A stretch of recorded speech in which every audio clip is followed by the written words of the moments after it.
Hello students, this is the second part of the chapter Agriculture, which is from class 8 Geography chapter 3. We have already covered this chapter till here, till the commercial farming. And now we are going to start a new subtopic, which is major crops and their requirements. So let's see what are some of the major crops. The first one is food crops. What are some of the major food crops? First one is rice, second one is wheat, and then millets and maize. Let's talk about them. Rice needs high temperature, high humidity, and heavy rainfall. Grows best in alluvial, which means clayey soil that holds water. And main producers of the rice are China, India, Japan, Sri Lanka, and Egypt. The second one is wheat. Wheat needs moderate temperature, rain during growing season, and sunshine at harvest. Well drained loamy soil, which means fertile type of soil that is a balanced mixture of sand, silt, and clay. So wheat needs that type of soil. It is best for it and grown in USA, Canada, Argentina, Russia, Ukraine, Australia, and India in generally winter season. The third one is millets. It is hardy coarse grains. For example, jawar, bajra, ragi. They grow best in less fertile soil. Needs low rainfall. Grown in India, Nigeria, and China. The fourth main major food crop is maize. It needs moderate temperature and rainfall, lots of sunshine and fertile, well drained soil. Grown in North America, Brazil, China, Russia, Canada, India, and Mexico. Now, the second type of major crops are fiber crops. It has cotton and jute. Cotton needs high temperature, light rain, 210 frost free days, which means average number of days in a year when temperatures stay above freezing. Bright sunshine grows best on black alluvial soil. Major producers are China, USA, India, Pakistan, Brazil, and Egypt. The second major fiber crop is jute. It is called golden fiber. Needs alluvial soil, high temperature, heavy rain, and humidity, grown in India and Bangladesh. The third type of major crops are beverage crops, which has coffee and tea. Coffee likes warm, wet climates and loamy soil, usually on hill slopes. Brazil is top producer, then Colombia, and then India. The second type of beverage crop is tea, grown on plantations, needing cool climates and steady rain throughout the year. Good tea comes from Kenya, India, China, and Sri Lanka. Tea requires gentle slopes and lots of workers to pick the leaves.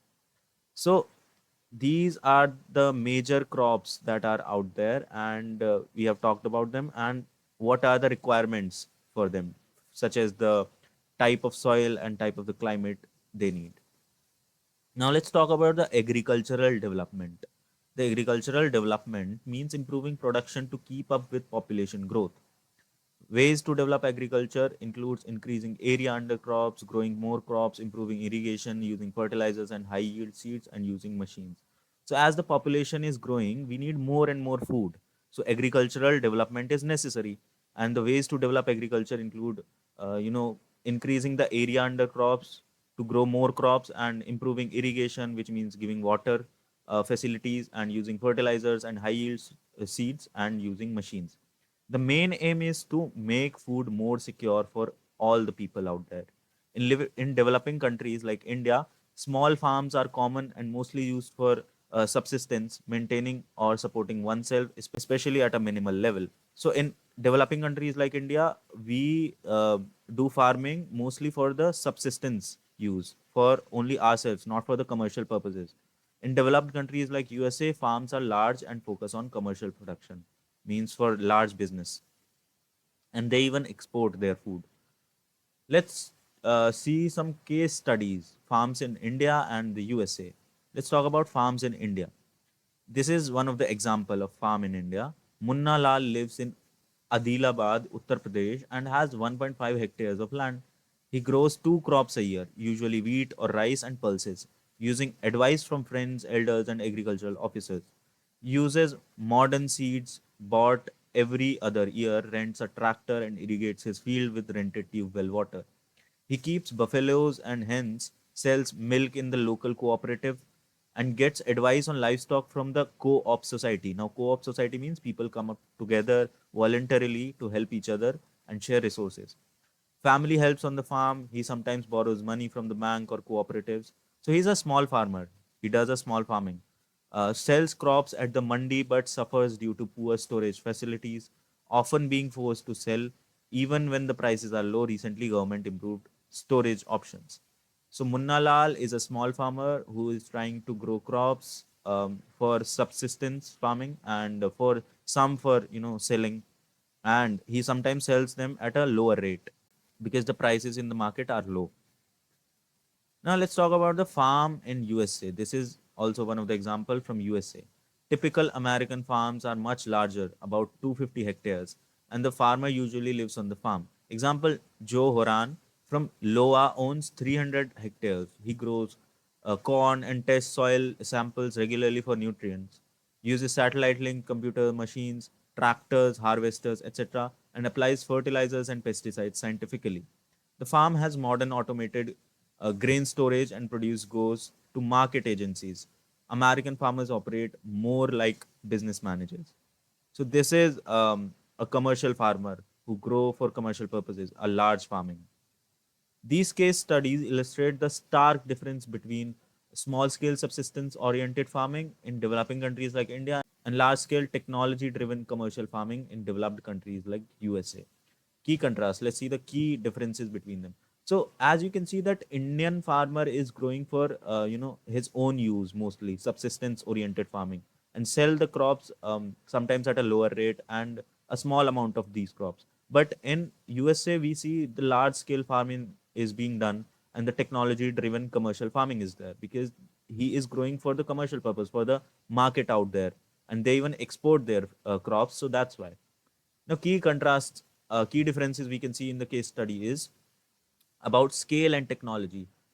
Indian farmer Munna Lal manages 1.5 hectares with rented tools, family labor, and basic irrigation. Meanwhile, USA farmer like Joe Horan operates 300 hectares using satellites, automated machinery, and scientific soil testing.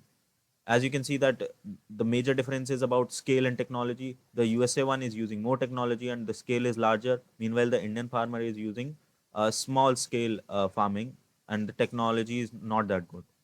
Practices and support, Munna Lal relies on local advice cooperatives for livestock and faces storage shortages leading to low prices sale. Joe treats farming as a business with precise pest control, mechanized harvesting, and market ready storage. Livestock and income both integrate animals, but India's is supplementary, buffaloes, hens for milk, while USA focus on high yielding crops like corn with business efficiency. So, in the practice and support, Mulnalal relies mostly on local advice and the co-op societies, cooperatives, as we have seen. Meanwhile, the Joe treats farming as a business and uses, pest control and advices of the government mostly.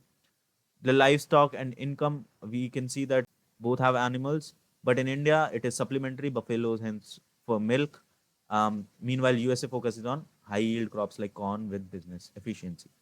Now, the final verdict is that India's farming lags due to small land holdings, limited mechanization, and infrastructure gaps, making it labor intensive and vulnerable.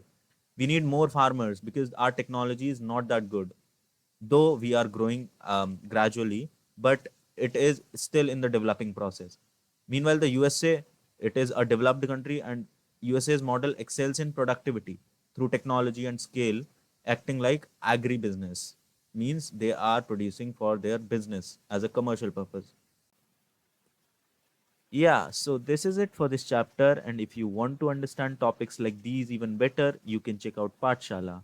We offer one on one online tutoring with expert teachers.